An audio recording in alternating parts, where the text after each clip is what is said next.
আমি না বিয়া করবো। কি বিয়া করবি মানে? হ আম্মা, আমার না পড়াশোনা করতে ভালো লাগে না।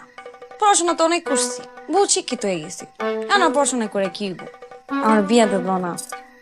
সি সি সি সি, এটা কি ধরনের কথা? মার মুখের সামনে কইতাছস বিয়ার কথা, আর শিক্ষিত হইছিস মানে? কি শিক্ষিত হইছিস? এই পরীক্ষাটিতে পাস কর, তারপর দেখা যাবে। কেন?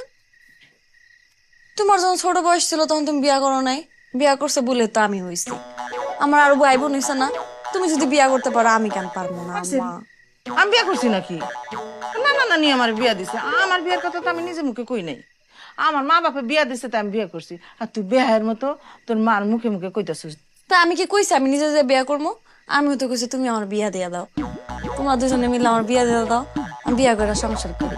আমার সমস্ত বন্ধু বান্ধব হের জামাই গো নিয়া, বউ গো নিয়া ঘুরতে যায়, সিনেমা দেখে, কত কিছু করে, কারো কারো বাচ্চা হয়ে গেছে।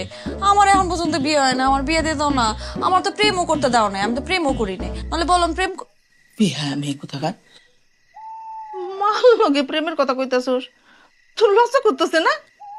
বিয়া বিয়া করতেছিস কেন? বিয়া দিয়া দাও না মা। আমি না বিয়া করবো, আমার সমস্ত বন্ধু বান্ধব বিয়া করে লাগছে। আমার পড়াশোনা করতে ভালো লাগে না, আমার বাসা থাকতে ভালো লাগে না, আমি বিয়া করবো হইছে, না। চুপ কর।